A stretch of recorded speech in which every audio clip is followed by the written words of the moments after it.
Nicole G. Fernandez from BSN1 M1B. The objective of this video is to perform bed bath, shampooing, and oral care, and then back massage to the patient. But first, review the chart for any limitation in physical activity. Then next, gather the equipment. Here we have a basin with water, towel, and another dry towel and a blanket. Next, I will be performing my hand hygiene. Next is to greet and identify the patient and explain the procedure. So hello sir, I'm Kim Nicole G. Fernandez and I'll be your nurse today. Can I have your name and date of birth please? Parents lang, Abdullah at 2006. Can I check your ID band for verification? Okay. So today sir, we will be doing a bed bath, shampooing, and then oral care and back massage. Is that okay with you? For your privacy, I will be closing the curtains. Okay. Sir, is it okay if we remove your clothes? Okay.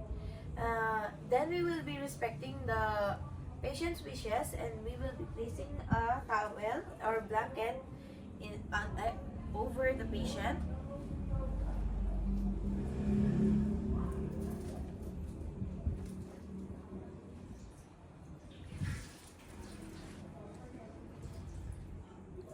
Okay. At the start of the bed bath, we will start with the face. Use a wet towel, wet it with the basin with water. Okay, sir, mag-start na po tayo. Babasahin ko. Ay, pupunasan ko na po yung mukha nyo with a wet towel. Baka po malamig to.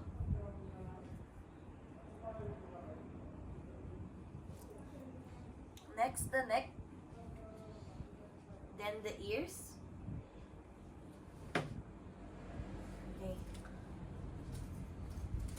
Next naman po is the arm and hand. So, iurong po natin dito yung towel. And placing the hand here. Before continuing with the arms and hand, make sure to dry the face of the patient.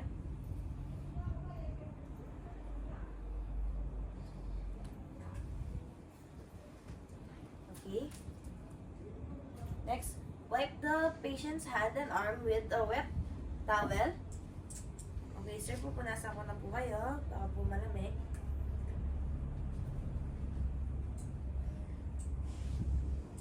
And do this on the other side of the hand again. Assuming I did that to the other side of the hand, I will be drying the hand with a dry towel. And then moving on with the legs and feet. Okay, sir. Tumulong po natin yung towel dito. Yan.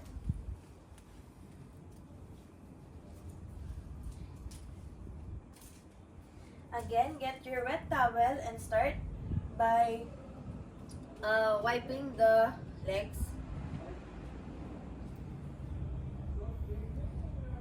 And then do the same in the other leg. And assuming I've done it on the other leg, make sure to dry it with a dry towel.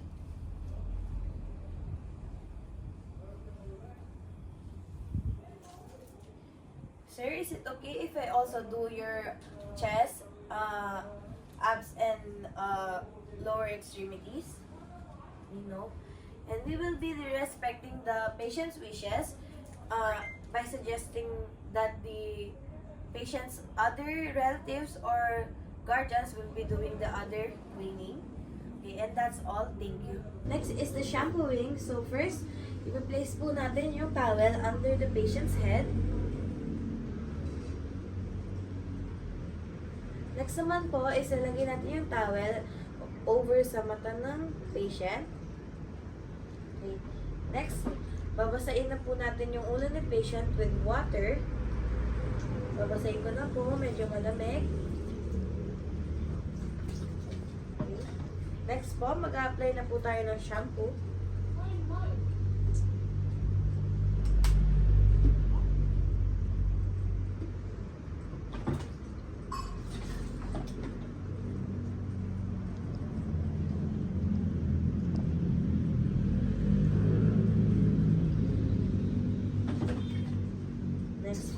i-wash off na natin.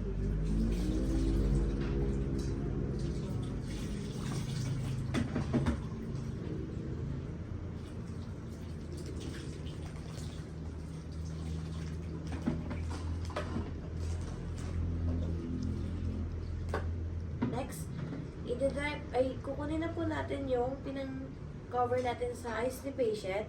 And then, gagamitin po natin yung towel na nasa baba ng ulo ni patient as pang-dry.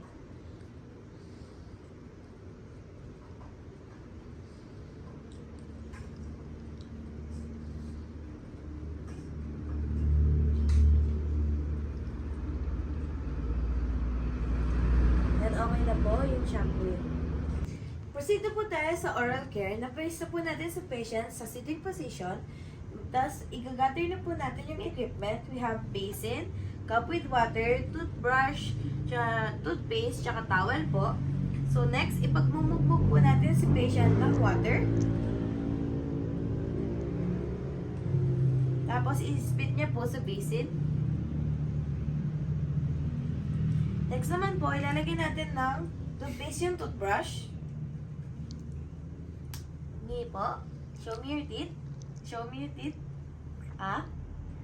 Isali din po natin sa brushing yung tongue to prevent bad breath. Show me your tongue po. Let's assume po na nalabas na natin na na-brush yung teeth and tongue ni patient. Next naman po, gagamit po tayo ng floss para po makuha yung mga natirang pagkain na hindi nasama sa toothbrush. Pero i-assume na lang po natin na natapos na po natin yung flossing kasi po, wala tayong available na floss. Then, imbabagmumog po natin ulit si patient ng tubig para po matanggal yung mga nakuha ng toothbrush and yung floss. So, next, iwawipe na po natin yung mouth ni patient para matanggal po yung mga lumabas na tubig. Okay. That's all po. Thank you. So, next naman po is yung back massage. So, first po, ipoposition po natin si patient sa lateral position. Then, next po, i-cover po natin si patient and i-expose po natin only yung likod niya.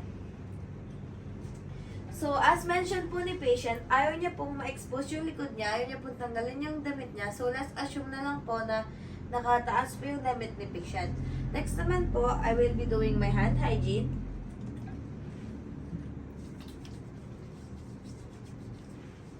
Next naman po is mag-a-apply na po tayo ng lotion sa likod ni patient and i-massage na po natin siya. So, i-assume na lang po natin nakataas na po siya, yung damit niya po, and mag-start na po tayo. Nakaka-help po yung back massage para po maayos po yung pag-flow po ng blood ni patient sa likod. Next, ibababa na po natin yung damit ni patient and then sasarado na po natin yung cover niya. And then, puposition po natin ulit si patient sa comfortable position. Okay, so that's it na po. Thank you.